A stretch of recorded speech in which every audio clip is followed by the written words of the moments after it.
Oh, turn And off. welcome to Breakin Broncos podcast. As always, I am your host, Dan Wetstein. With my guy, look there, I got it right this time. With my guy, Dylan Miles. all the pointing in all the directions. We are here today. We have some absolutely epic things to announce to you at the end of the episode.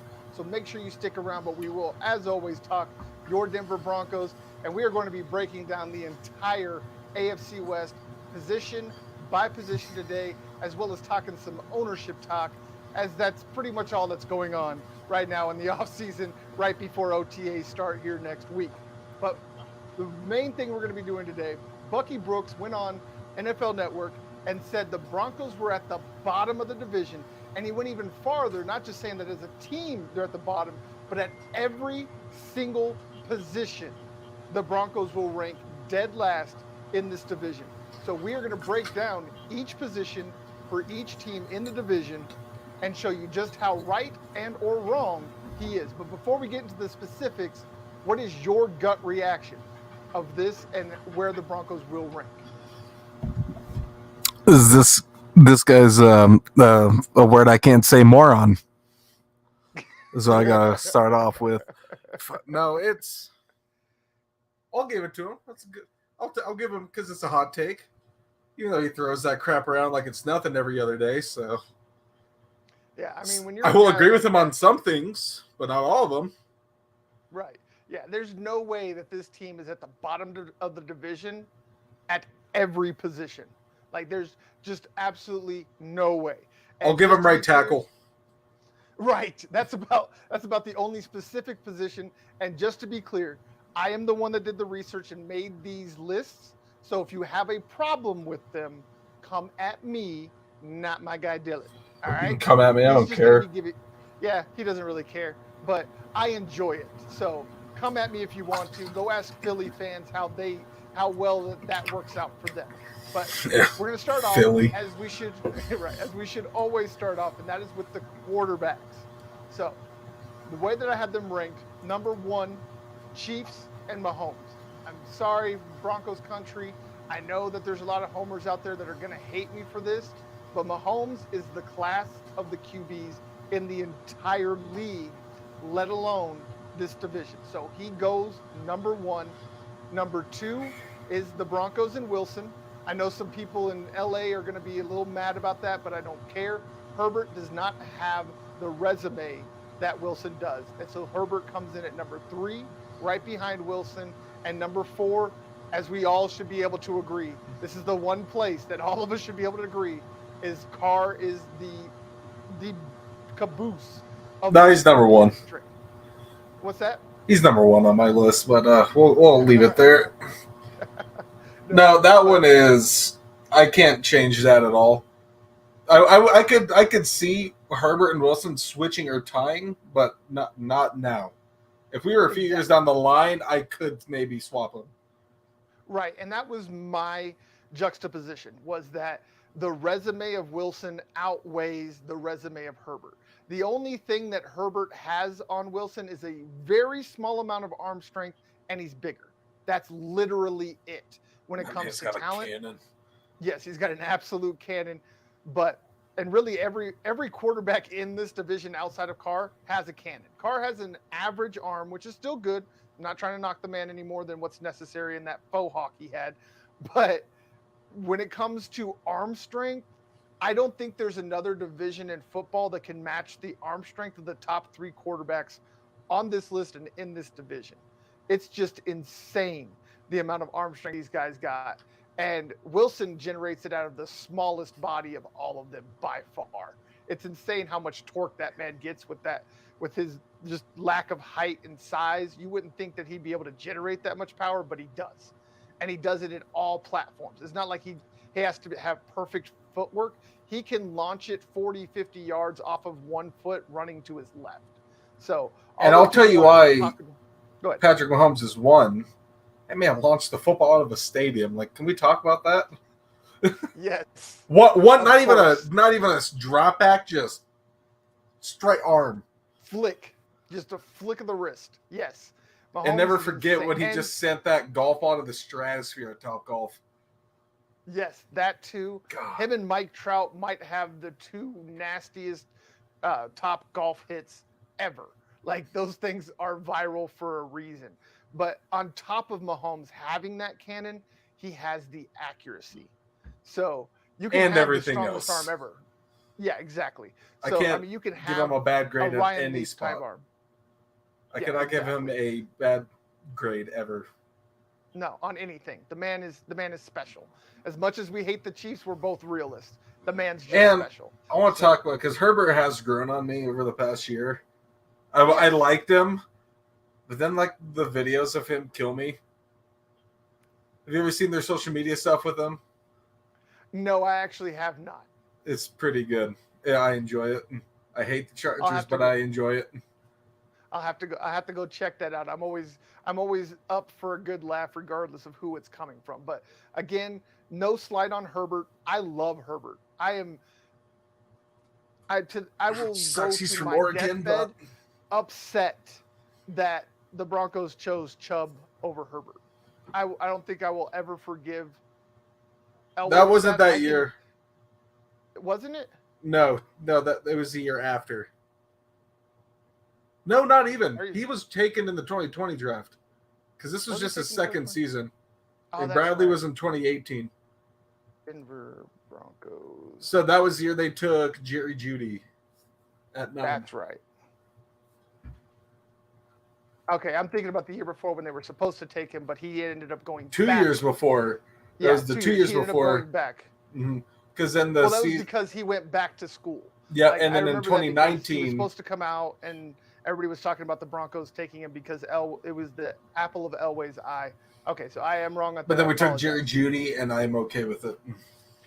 I mean, I would We'll have see how rather he had does. Herbert over Judy, but I mean, Dude, we got Peyton Russell made up Wilson. for it Shut your this damn mouth. offseason. Yeah, and we Yeah. got Russ. Like, come on. Yeah, we got Russ. So that's what I was getting to is that Peyton made up for it this offseason, and we got Russ Wilson. So I will take Danger Russ and his experience and the fact that he's only got one losing season on his record. So there's that. It was just this last season, wasn't it? Yes, it was just this last season where he was hurt for 3 games, and they Oh still yeah. almost made it. To Well, that five. was when he. What was it? What did he break, his thumb, or was it his index? Yeah, it was his index finger. It was like 3 fingers. It was his thumb.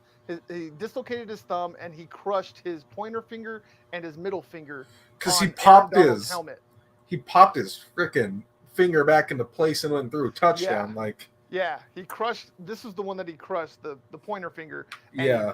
he yanked it back into place and then went out and threw a touchdown pass. Yes, that's insane to think about the amount of pain tolerance it took. Dude, for him shit! to You make break that. my finger, I'm on the ground crying. Right, I'm not popping that thing back in place. No, and I'm not. I'm dying on that floor where I broke my finger. Like, Yeah, I'm that's not on the moving. level of Kobe Bryant dislocating his finger, having him pop it back in, and then going out and putting up 50 points. Like that's on that same type of level of pain tolerance. But moving from quarterbacks to running backs And NBA 2 running backs. right. This is a list I think all of Broncos country would be able to agree with. Number 1 has to be the Broncos. Period.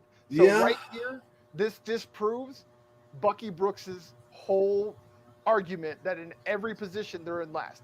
The Broncos have the best backfield possibly in the NFL, let alone the AFC West with Williams and Gordon.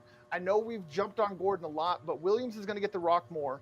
Gordon's going to be the backup, and Gordon's probably one of the best backup running backs in the league if he's used in that capacity. Yeah, and he will be, from what it sounds like.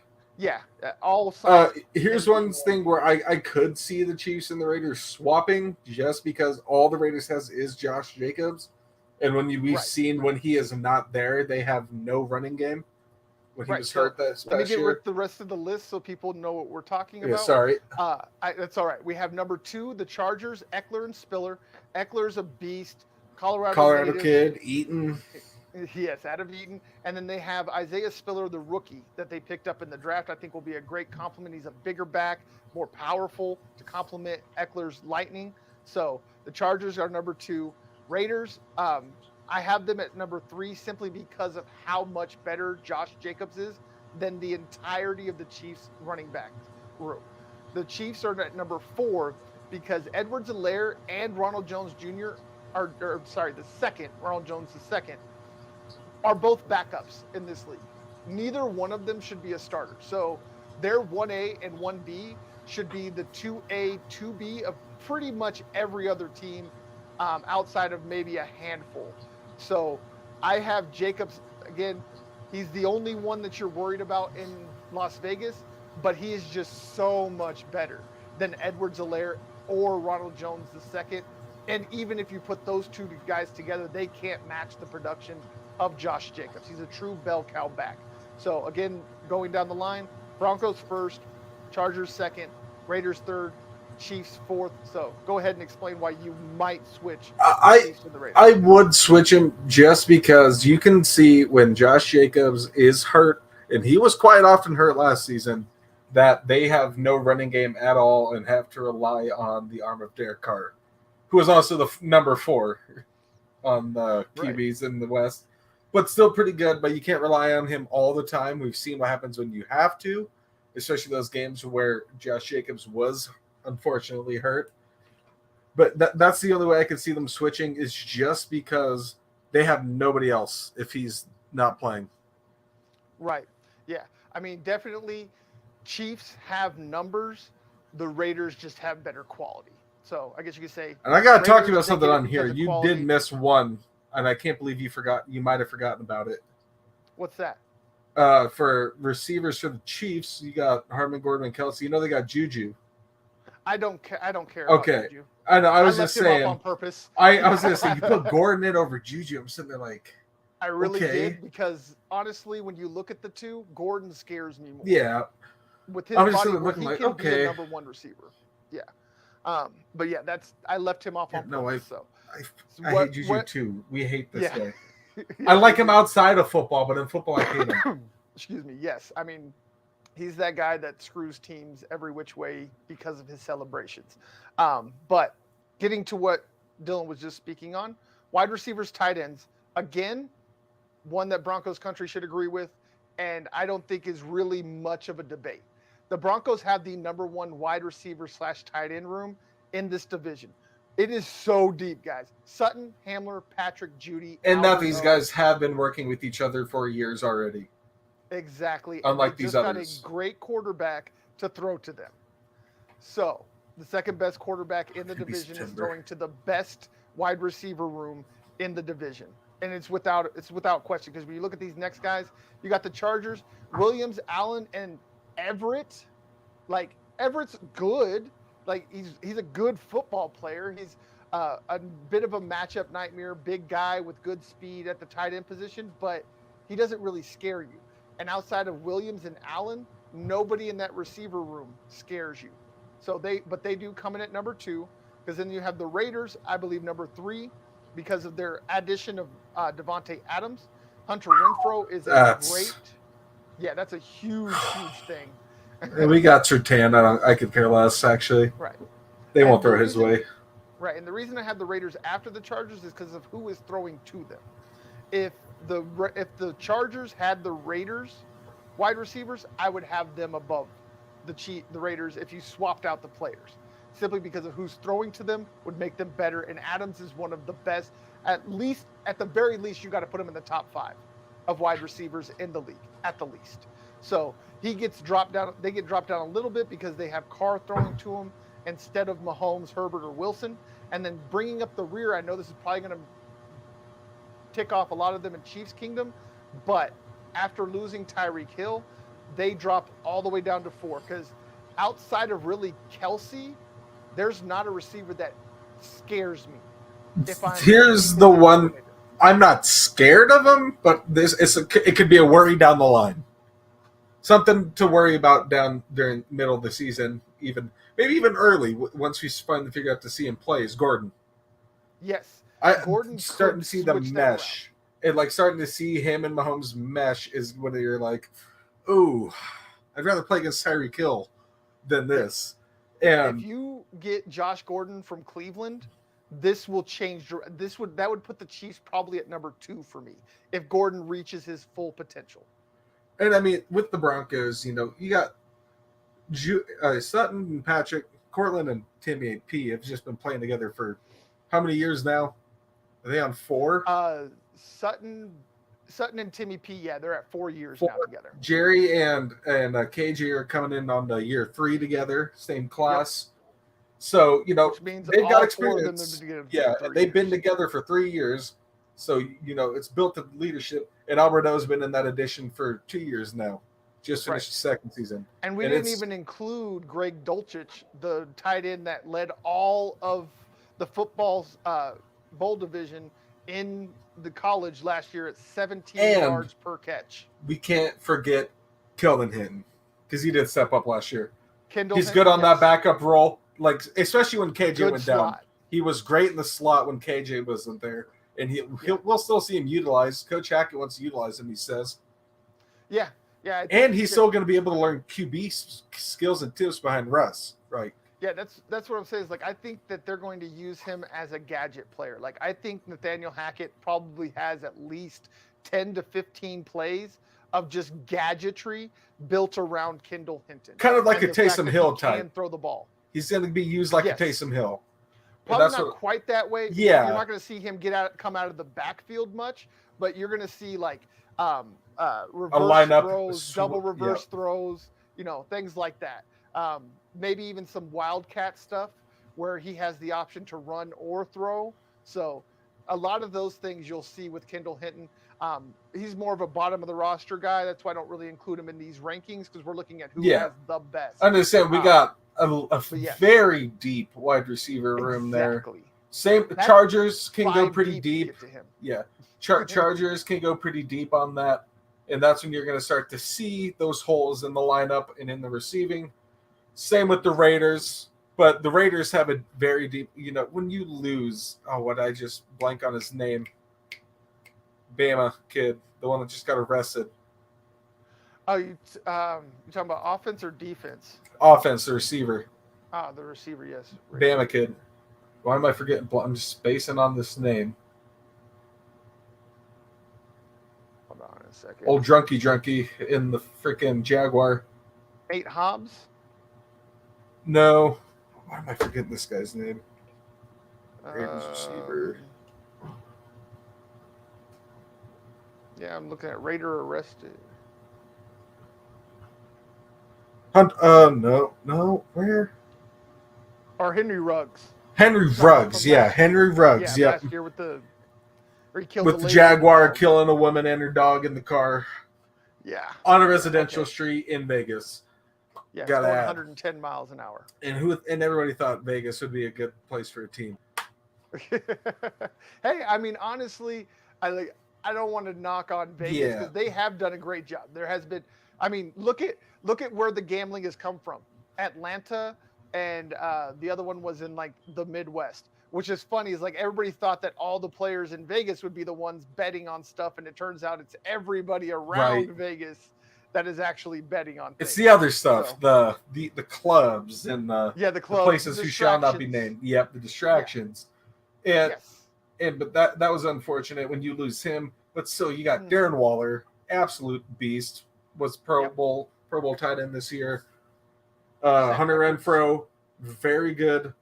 I really like watching him play. He burned us last season. I'm still pretty pissed about that. Yes. Yeah. Him in the slot is Adams. Deadly. And how are you not going to be able, you can't say enough about him. Yeah, he's special. But now, in every way. He's got Derek Carr thrown to him. I know they're former teammates, but Derek Carr still thrown to him.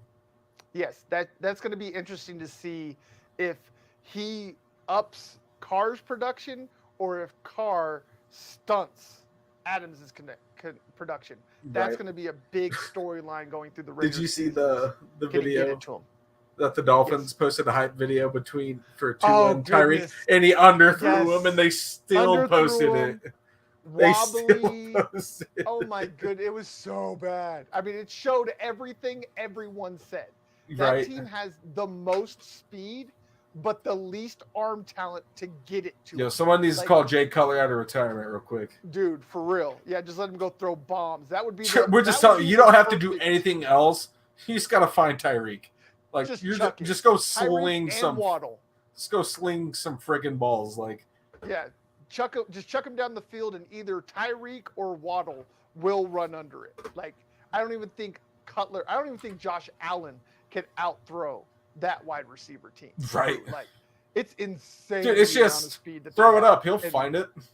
Exactly. So, moving on from wide receivers and tight ends, we're going to go next to the offensive line. This is the one where Bucky Brooks is mostly right. In my estimation, from everything I've seen, is the Chiefs are number one. The Chargers did a lot to shore up their offensive line this offseason. They are number two. Then we have the Broncos at number three because of the right tackle position. If they would have shored up the right tackle position, I probably would have swapped them with the Chargers, but that right tackle position terrifies me. And then the Raiders have the worst offensive line in the league. They are really good at run blocking, but their pass blocking is horrible. And they can get away with it. But last season they were able to get away with it. Just because Derek Carr is still pretty elusive, still got some pep in his step, can move around well, and you can get away with a lot of those things like the Raiders did last season. The Broncos will be able to this year, but not as much, because just look at the pass rush in this division alone is insane. I can't believe Khalil's Mack back in the division. I'm still crying about that. Yeah, I hate it. I hate it so much. And I was so happy he was gone from the division. Bosa. It's not that he was just a Raider. I just don't want to play against just him. He's just a special type of talent. And now you line him up next to Joey Bosa. I'm going to be in tears this season. Yes, it could be very scary. And for every team, because every single team has at least two pass rushers that can get after you. Every single team does. I know I'm biased here, but I still think the scariest one ever was still DeMarcus Ware and Von Miller. Number two was Doomerville and Von. Yeah, probably. Yeah, I would have to agree, especially in Denver, without a doubt. Those are the top two pairings ever. But yeah, I mean, the Chiefs, they have really, really good tackles. They have a future perennial Pro Bowl center, two very good guards. That's why they're at number one. Chargers, like I said, they went out, they shored up everything. They got themselves a really good center, two good guards, two good tackles. Yeah, I would even go to say on that O-line we're still on offense. I thought we switched defense. We're back on offense. Yeah, I will wait for this next one. Almost. Yeah. Okay. Yeah.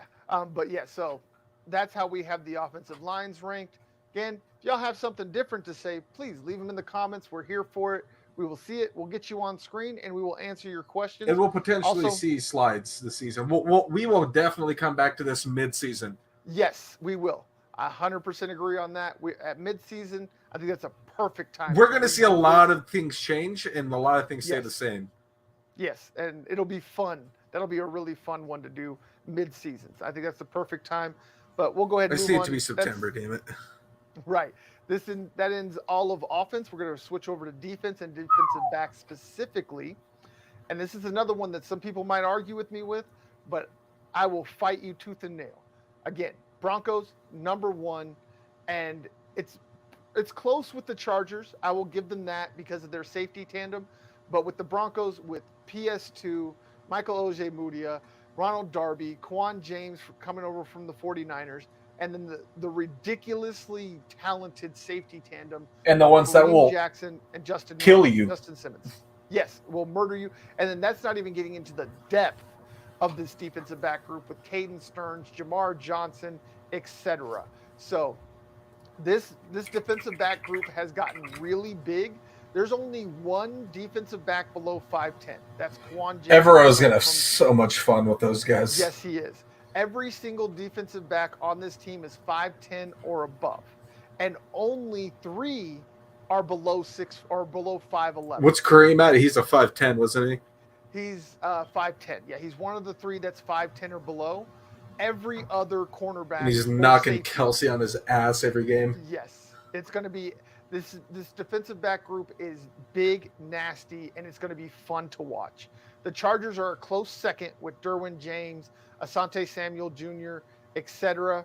in that defensive backfield. They're very, very good. I'm not trying to disrespect the Chargers in any way with this. It's just I love PS2 more than Asante Samuel. I And love here's Justin Simmons more than Derwin James. So and with that, that's the difference. at 3 when we have the Chiefs, totally agree. Yes. I would have kept them at 2 if they re-signed the Honey Badger. Yep. That's it. If they re-signed the Honey Badger, I would have the Chargers and the Chiefs tied for 2. Yeah, that the safety tandems are what makes the difference for me too. From the Chargers to the Chiefs, the Chargers being 2, Chiefs being 3, was the talent at safety. And now he's a Saint, so they're 3. And who knows? Right. I know they picked up some depth in this draft and in the offseason. Right. So we'll see some things. I mean, you never know what you're going to get with a 4th to 6th rounder. Right. Exactly. And some things it could go really good. Yeah, it could be really good, or we could have a very mediocre defensive back. Right, and that obviously leaves the Raiders at 4 because I don't know any of their names. Well, it's not just that. 2 of the guys in that backfield, they just denied their 5th-year option. Oh, as yeah. Part of the triplets that the Raiders took under John Gruden in 2019 and Mike Mayock back in 2019. All 3 first-round picks, they denied their 5th-year option. So that tells you the team that they're on does not believe in them. Why should we? This is how crazy this offseason is. I forgot that Josh McDaniels is their coach, and he didn't quit out again. Yes, I know. It didn't back out at the 11th hour like he did the Colts. I don't think anybody in Indy is upset about how that turned out. I think Frank Reich was the perfect choice. Oh, yeah. I mean, look what he did with that team last year and with Carson Wentz. Every year. This is going to be his 3rd season, I think. Yeah. Because he had Phillip that first season, and I loved Phillip Rivers that year. Went to the playoffs. Unfortunately, you had to run in. Last year. Yeah, and unfortunately, you had to run into that very hot Bills team at the time. Yeah. Well, what killed them was the fact that Carson Wentz couldn't win against the Jaguars. Oh, I'm saying Phillip Rivers here. Oh, yeah, Phillip. Yeah, exactly. Yeah. That was the year they went to the AFC Championship. They were hot. Yeah. Yeah, and then last year, you got to lose the Jaguars. They even said they weren't trying, specifically said they weren't trying and won. So that's what they need to do next year. I think if they want to win the Super Bowl for the Jaguars, so I'll leave it at that. Right, just don't try. Isn't that sad? Go slink some double reverses, dude. Who gives a shit? Oh, who gives a S? Yeah, who gives it? None. None of us do. Let me double check. All right. Because, I mean... No new. But still very talented all around. Yes, very much so. But let's go ahead and move on to the defensive line. This is one where might be some consternation. It's really close across the board. I definitely agree with number 1. Yes. All 4 defensive lines are sick in this division. And so it was really splitting hairs for me, but this is what I came up with. Number 1, Chiefs. When you got Frank Clark and Chris Jones, I mean, come on. That's insane. When you got a 3-man front and those are 2 of your 3 men, that's just stupid. Definitely.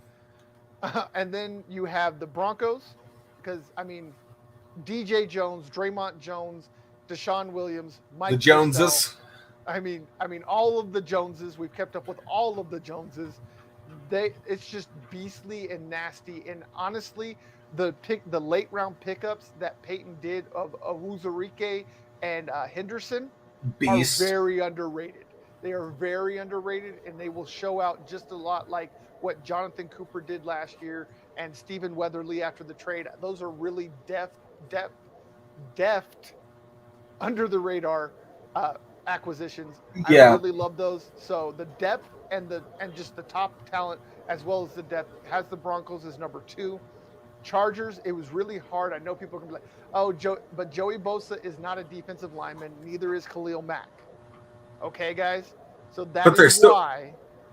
Yeah, they're pass rushers. Yeah, they're pass rushers. They're still technically on the line, but they're not middle of the line up front in the nasty. Exactly. And here's where I would Bosa change may it. Come down. Go ahead. Yeah, here's where I would change it. Only if the Broncos didn't sign DJ Jones to replace Shelby Harris after the trade. If they left that hole there, Broncos could be 3 and possibly 4 for me on this list. Yes, agreed. DJ Jones, the uptick of production from Draymond Jones at the end of last year when he just really started taking over, when they really gave him some snaps. And then I really liked Deshaun Williams in the middle of that line after Man's an Mike Purcell animal. went down. Yes. So those three guys, I mean, I just have to give them number 2. Then the Chargers, number 3, because again, Joey Bosa and Khalil Mack are not defensive linemen. They are linebackers, y'all. Now we'll see that in just a moment. And I'll give y'all respect, so don't freak out yet. And then number 4, we have the Raiders, because all they have is Max Crosby. Nobody else on that defensive line schedule. None of us are giving. I'm not trashing that man's name. No. Max Crosby is an absolute just dog. It's just a manimal. I mean, I love the way that he plays the game. Despite him being a Raider, I love the way that he plays the game. Their defensive tackles are okay. Clelin Ferrell showed a little bit more, but again, he's one of those 3 that did not get his fifth year option. And that's good. I think pass rusher.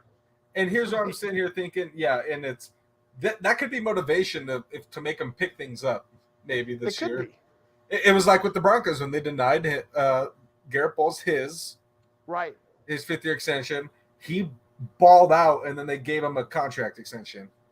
And that's the thing, is like it could work as motivation, or it could have the opposite. Like you said, it could be like Garrett Bowles, where he goes out, balls out, has the best year of his career, gets a Pro Bowl nod, doesn't give up a sack, etc. Got second team. No, he got first team All Pro that year, didn't he?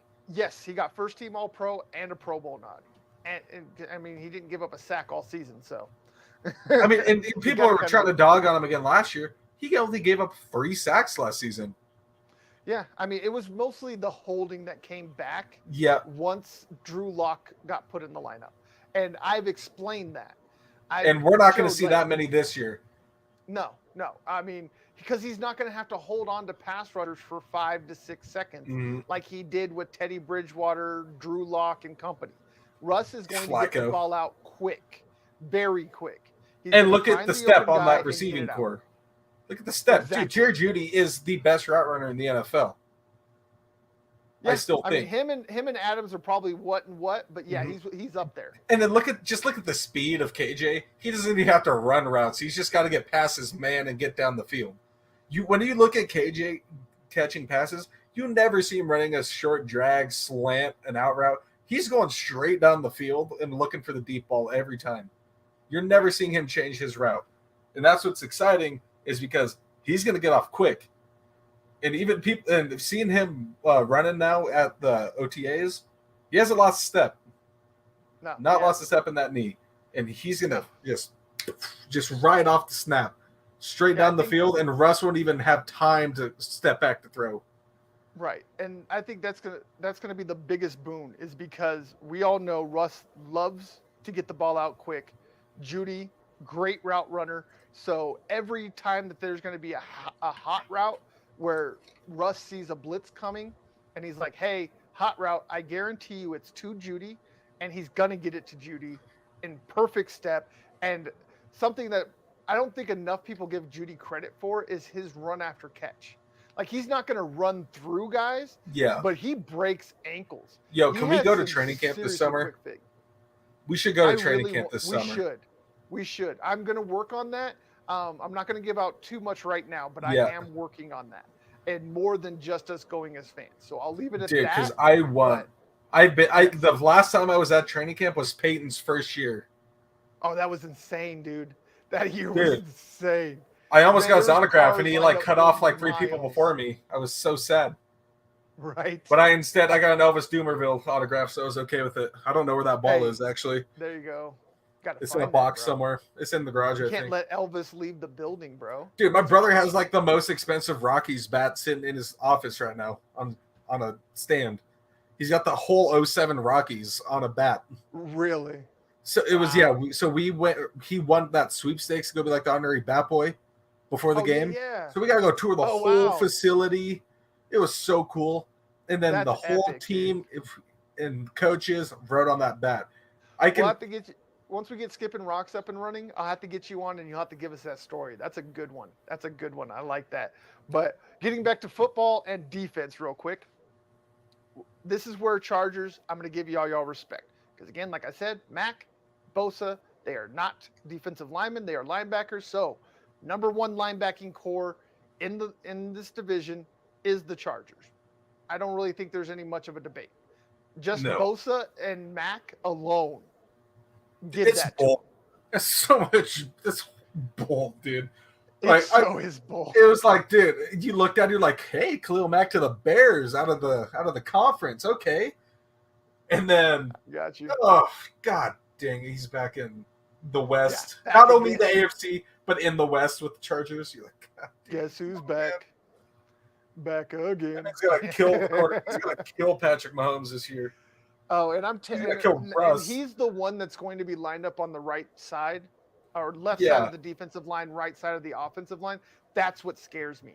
That's why I'm terrified of the right tackle position, because the right tackle is going to have to deal with Chris Jones and Frank Clark when they play the Chiefs. They're going to have to deal with Khalil Mack and occasionally Joey Bosa. And then they're going to have to deal most likely with Max Crosby when they play the Raiders. And I'm not too worried on left tackle. Like I know we both agree, left tackle we are not worried about this season. No, we're set from sold. Left tackle to right guard. Yeah, we're set and sold on. Yeah, we're set and sold on Garrett Bowles.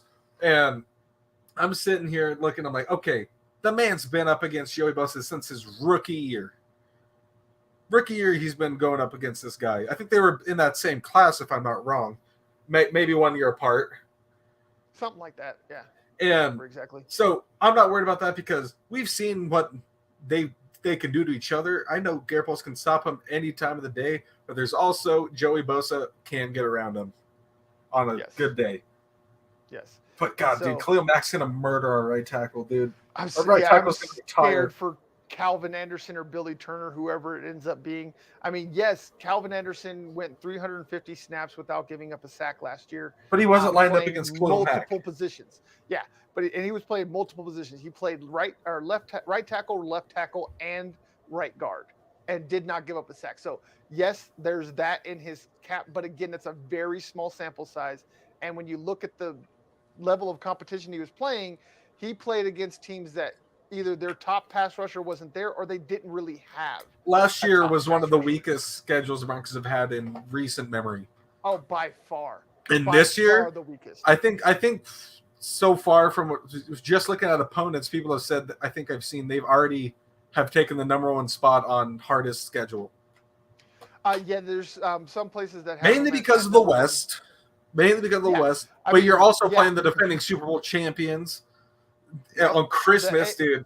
Don't ruin Christmas. They're in the best division in the AFC, and then they have to play the best division in the NFC. So they got 8 games, well, actually 12 games against the 2 best divisions in football. So that leaves only 5 games outside of that could be bad. Dude, I saw that they were playing on Christmas. It's like, all right, either you get us a good Christmas or you're ruining it. Right, one of the two. But I have my money on a good Christmas. Yeah, and I'm sitting there looking at this. My God, we're going to get a lot of primetime games again. Like, I'm starting to finally get to that sudden realization that we're going to be in a lot of primetime. I mean, and that also does take out my prediction of the Broncos playing opening week, first game of the season against the Rams, like a lot of people thought they would. Right. But now that's going to be on Christmas Day. I think it's going to be Seattle Sunday night. Yeah. I mean, I would even take Monday night with Joe Buck. As marketers in the NFL, if you don't have the Broncos and Seahawks week 1, because there's a very good chance that the Seahawks could suck. So if you wait until like mid-season or later, you're going to have a lot less fans tune in than week 1. You can hype up a week 1 matchup. Dude, screw it. Where we don't know what team's going to be good, which team's not going to be good. But if you wait till the middle of the season and the Seahawks suck, how do you hype that? So I'm sitting here thinking, just screw it. Like, I know the tradition of Super Bowl champs always open the season, right? Right. Most of the times they did it, though they should. But I say screw it. We know the Rams are going to be good, right? We don't need to show them off week 1. Let them get their celebration on Sunday Night Football. Everybody's still going to watch it. You do Thursday night, you kick off the season with the Broncos and the Seahawks. I think you kick it off with them for the first game of the season. As a biased person, yes. I will Yes. say yes. I still think a lot of the people but outside of the two teams would love to see that. Just the right, story. but right, yeah. Just as a story, I agree with you. But to me, whoever won, they deserve that first game. The first game where Yeah. they're the only game on TV, the Rams deserve it. They earned I it. They think deserve it. you know what I think they should do? I think you do the rematch like the Broncos and Panthers did. You do Bengals, you just kick it off Bengals Rams. You leave it off where it ended. You started off Do where they last season. play each other this year? I'm not sure. Actually, let's take a look at the No, Bengals because they're schedule. playing the each West team is playing, so they wouldn't play the Bengals because they're playing the Oh, AFC West. So yeah, yeah, you're that right. wouldn't work. No, they will. Um, Oh no, that's their no. Why did you show me that schedule? Uh, it pulled up to 2019. I'm like, they do in week. gotcha. Like it shows it. Okay, Right. no, they will not play them. Oh, they Yeah, I should have didn't think done that. that. Yes, they I should have. bet you do. I bet you they kick it off 49ers, Rams. Then Yeah, I think that would be interesting. exactly. Yeah, I think Niners Rams. Yeah, I think that would be a really good matchup. Two teams that I mean that would be an NFC Championship rematch, kind of like what happened with Baltimore and Denver back in Yeah, the day. for that After divisional the game. Yeah, when the last time the Ravens won the Super Bowl and the Mile High Miracle happened that we don't like to talk about.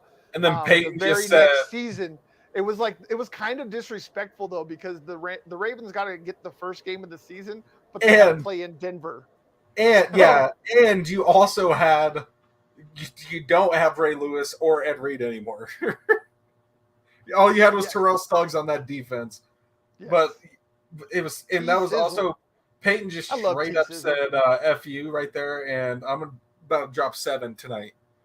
Right, I'm throwing it to exactly. Julius. I'm throwing it to Wes, Yeah, they DT, dropped Eric, 7 Decker. TDs on them. I think Yes. that Mary scored 4 of them, or 3 of them. Yes, yeah. He had a hat trick that day. And there was also But that hilarious story coming from that where Peyton got on Julius's ass in the game after running the wrong route. After he told them to yes, run the route and he ran the wrong one, just yep, ripped his ass on the sideline. just tore them apart. Even though they were just absolutely mollywhopping the Ravens. That was hilarious. But I mean, that just tells you the competitive spirit of Peyton Manning. He can mollywhop somebody and still find something wrong with your game. Right. But getting back to ranking linebackers, we have again Chargers number 1, Broncos number 2, Chiefs number 3. They have a lot of speed, athleticism at the linebacker position, But but don't have not the raw terrible. strength, Right, I not think. the raw strength or anything. And then the Raiders, like, really, name me a Raiders linebacker. You I can can't. name you a All right, Raiders ex linebacker who is on the right, Chargers. exactly. I can name you Kwiatkowski, who's again no longer on that roster. But yes, the Raiders dead last in the division in linebackers, and it's going to hurt them, especially with the tight ends in this division. Mark my words. The Raiders will regret not attacking the linebacker position better than they did this offseason. So, And who knows? last Josh up, McDaniels might just be screwing with my head right now. So he Josh might be. McDaniels I might mean, just who be screwing knows? with me. Maybe he's turned into the super coach everybody expected him to be. But my money is on the fact that he just completely destroys that franchise a lot of the way that he did in Denver. But moving on to our last ranking, special teams. Yes, we went all the way to special teams, people. And number 1, because they always have a great returner. They always have great return teams ever since Andy Reid has taken over that team, and that is the Kansas City Chiefs. They still got McCole Hardman back there returning punts and kicks. Clyde Edwards-Helaire is a really good kick returner. He's actually a better kick returner than running back to me. Then number 2 is the Raiders, mainly because of Hunter Renfrow. He's not the fastest guy out there. He's not the But strongest, he's but elusive. for some reason, his elusiveness is insane, and he just slips tackles and is a great returner. They've always had really good kickers and punters in Raiders history. So Yeah, Raiders what's number it with 2. the Raiders and white guys, man? I know, right?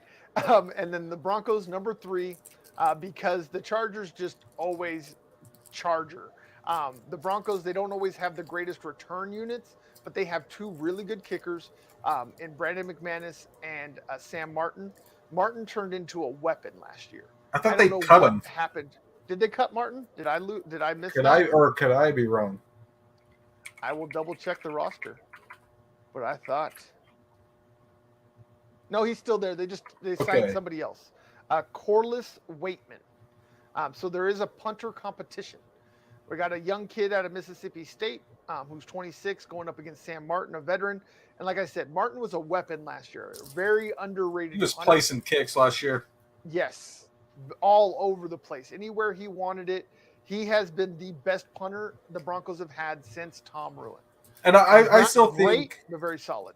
yeah, I was still a fan of what's his name? I just blank on the name. Sorry, I just have to point this out. The rookie I just said, Corliss Waitman, he is a 26-year-old rookie. Hey, okay. Wow.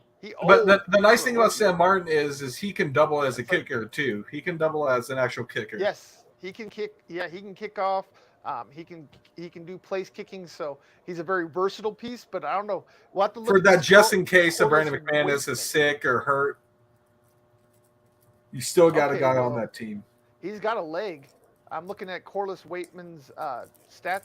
He had a 52.1 yard average on 7 punts. Dude, gosh. I still think the greatest freaking punt I've ever seen was the Rams' former punter in that Super Bowl 53. Mm-hmm. He just knocked one all the way from the end zone all the way to the 25 on the other side. Yes, that was insane. That was like, what was like a 70-yard punt? Yeah, man had a when boot. It was all said and done. Where did he sign? Did he sign in Carolina? I'm not sure. Because that's a pretty big loss there. There's the official roster. Yeah, they got Hecker. Yeah. He does. So, yes, that was a big blow, but like I said, they always seem to replace people over there. So screw them picks. Yeah, screw them picks. F them picks. But, yeah, so legendary. Yeah, Broncos number 3, Chargers 4, simply because Chargers just can't find kickers. I don't know what it is. They can find any position. You know what's funny is they had Young Ho over at Youngway. Yeah, over at Atlanta. They had him before that, and they cut him after the Week 1 game against the Broncos after Shelby Harris blocked his kick, and now he's considered one of the best kickers in the league. Right. Well, he's the guy that did the backflip and kicked the ball like 40 yards on YouTube. Like that. Right. For those of you that don't remember the name Youngway, go to YouTube, look him up. The dude's insane. But for some reason, whenever a kicker gets in Los Angeles, they lose it. They can't hit anything. I don't know what it is about Los Angeles. I don't know if it's the coaching, is it the sea level, whatever it is. But once a kicker gets in LA, they just can't do anything. So I have to put the Chargers number 4. So all in all, Bucky Brooks, I really need you to go back and look at these rosters because I don't think you did before you made the statement you did. I'll say to you what I want to say to him after the show. Okay, we'll do that. That way we stay FCC compliant. But yes, honestly, though, I think there was we ranked the Broncos last on 1. Did we? Actually, did we? I don't think we did. Close. No. They were number 3 in a couple places. But I promise y'all, I did not do this with a biased lens. I looked through the numbers. I broke them all down. I looked through every single roster from 1 to 53. Well, actually, at this point, at most of them, it's like 75 or above because you're in the off season where you can have up to 95 players on your roster. And we'll see that 53-man roster by the end of July and August. Yeah, end of August is when you'll get the 53. When's our Week 1 game? Is that going to be in September again? Do they push it back because of the news since we're back on the 18 game? Because this year we had a late Super Bowl just because of that. I was kind of hoping they would push it back a bit. They've knocked everything back a week because they give you the 3 game because there's only 3 games in the preseason now. The 4th week is a bye week for everybody, and that's when they do all roster cuts. There's no longer the Week 2 roster cut, Week 3 roster cut. They cut everybody one day at the end of training camp there, last week of August, first week of September, depending on how the calendar. Because we falls. started pretty late this year. Yeah, I don't think we have an official date of the first game. I'll look. Yeah, we will get it tomorrow because the actual schedule comes out tomorrow. Yep, that's one. And of the Dota Major starts tomorrow, baby. But I have to work. Dota Major and NFL season schedule. I'm still waking up at 6:30 to watch one of the matches before I go to work. Okay, it looks like we have a date for game 1, September 8th. Perfect game date. 1. Yes. That's actually the day before my anniversary. So that and works it's the out. day before buddy's birthday. Yep. Oh, that is and the day after Mac Miller passed away. Rest in peace. Me and the wife's anniversary is 9/9. So wait, does that mean like the Sunday is going to be 9/11 for football? Like last year? Just a second. No need for you to explain yourself, buddy. I know exactly who it is whenever I see that name. I know it's you, Weston. But I appreciate y'all. I see more likes and stuff than people in here. How about that? That's a first. Usually it's the other way around. Y'all are epic. Thank y'all for being the best, the absolute best. Could have done this a while ago. We're at 52. So yeah, let's go ahead and let's do this real quick, and then we'll get into some major announcements for y'all. I can't. And that's where no, never mind. I have time. Okay, cool. Well, you got to go. No. I can wait a bit. Okay. All right. So real quick, I just wanted to go over. There's been some updates to the Broncos sale. We have completely eclipsed 4.5 billion people. The final price is going to be over $5 billion, y'all. That is insane. That is over twice the amount that the Carolina Panthers sold at just under 2.5 million. I think the Broncos are ranked at what, number 4 in most valuable teams? I know they're top 5. Yeah, they've always been top 5. Last it was like 3. Pat Bowlen is a god. He is a genius, business genius. Unfortunately, it will not be staying in the Bowlen family, as we all know. And he is not T-boning people like Jerry Jones. Exactly. So, to me, I do agree with this, but I got to ask you, does this make Walton the sure winner at this point? Yeah, I would say so. Because, I mean, when you look at the numbers, Walton's worth $70 million. Harris, he's just the owner of the $500 on a bet. That's all he's doing, basically. Exactly. I mean, and when you and I talked off, when we've talked about this off show, I'm okay with Walton taking it because he's a great businessman. He's not going to get in the way of the team. He's solely going to do the business stuff. He's going to let his front office take care of the things because I don't know what he knows about football. I assume he knows the basics. I hope he watches football before he buys it. And it doesn't really matter. I mean, honestly, I would rather have a fan as an owner than somebody who thinks they know, like a Jerry Jones. I was going to say a Robert Kraft. He's just a fan of his team. He loves his team and lets everybody else do the work. He just stays on business. Finds the right people, puts them in place, and lets them work. And loves going to massage parlors. Bowlen people, like that is who he will be. And again, I've been trying to tell y'all this from the beginning. We have done our best to give you fair coverage and say that these other groups have a chance. But we have always gave the caveat of follow the money. And you kind of knew once. I was telling you, once the bid got past $4.5 billion, we were going to see a lot of people drop, and Walton would be the favorite. I have selected him since names have been released. Yes, I have had him as my owner since that day, and I'm okay with it. I'd rather have a Walton than a Bezos. And it's like, y'all got to stop. Like, I know that the Harris group, the 76ers owners group, added a token black guy. That's not going to change anything. Yes, Irvin Magic Johnson is part of that group. He's the token black guy. They thought that would be their ace in the hole because Goodell and the NFL has said ad nauseum they want to add diversity to their ownership group. That does not matter when you're talking about this type of money. Yeah. Okay, we're at $5 billion. Dude, there are not a lot of billionaires to begin with. No, not to begin with. And then when you're talking about the level of billionaire you have to be to buy this type of franchise, again, the Harris Group It sounds good. I know a lot of people are like, oh, Johnson's in there, and that's going to make the NFL want to have that group. I promise you, when it comes down to the bottom line, it's about the money. And we're at already 5/7 of Harris's net worth. He is a very rich man. He's worth $7.5 billion. But Rob Walton is worth 10 times that much. Think about that. The man is $7.5 billion net worth, and another man is 10 times more wealthy.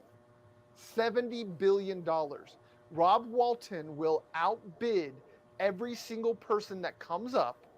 And with this being an estate sale, that means that the Bolin Trust has a fiduciary responsibility. For those of you that don't know what that means, it means they have to take the highest offer.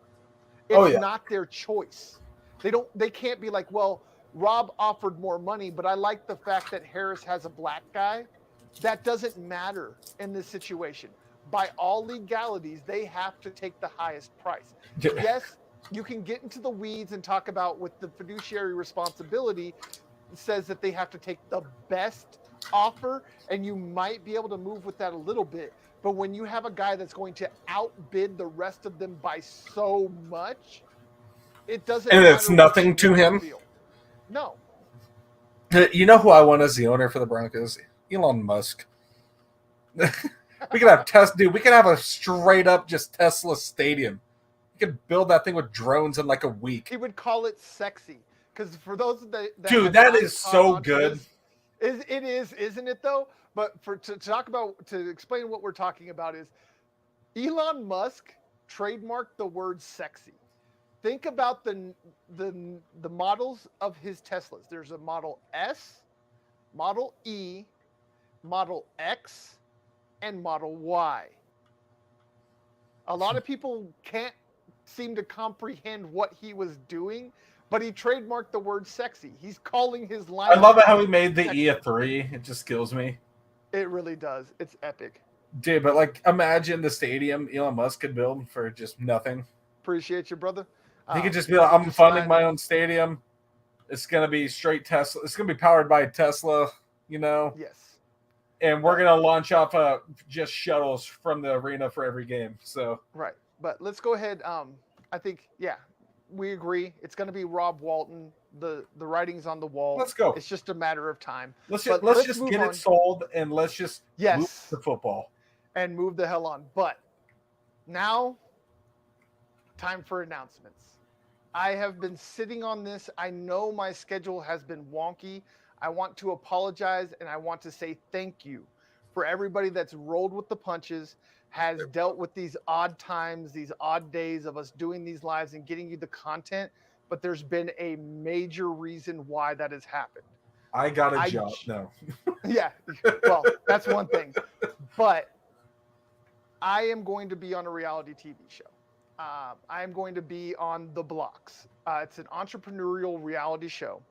I will be living in a mansion for 2 weeks this summer, doing a bunch of different challenges and stuff, being mentored by several other entrepreneurs that are all successful, and going through the contest. I got the verification today. This has been a 3-week process. I think say about 3.5 weeks, because you told me about it when it started. Thanks, my guy. Thank you. But this is something that's been huge, something that I've been having to hold on to for almost a month now.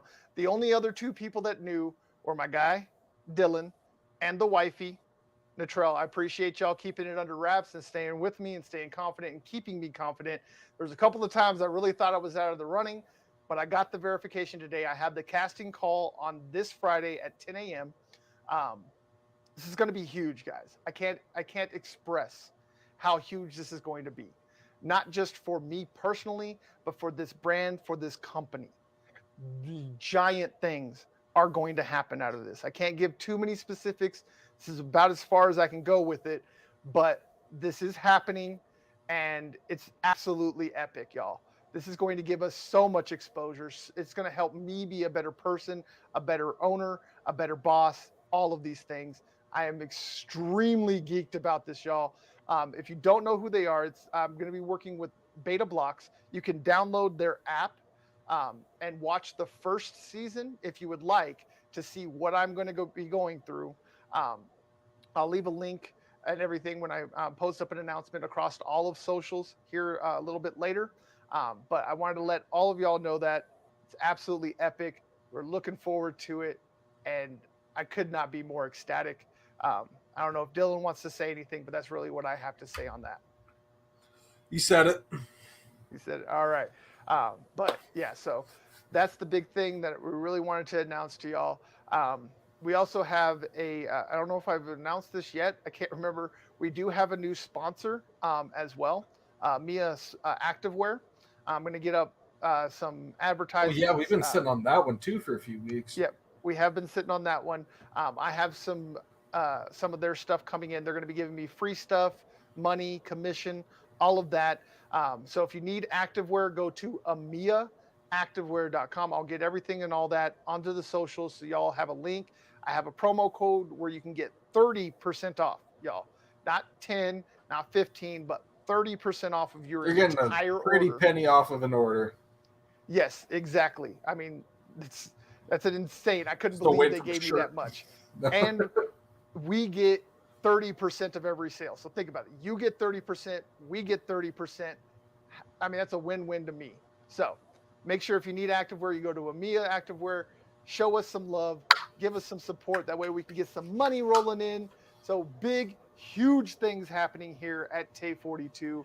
We're about to hit 1,000 on Twitter too. We're getting close. Yes, we are close. Let me check and see where we are sitting at. I got it here because I just retweeted it. The stream. Nice.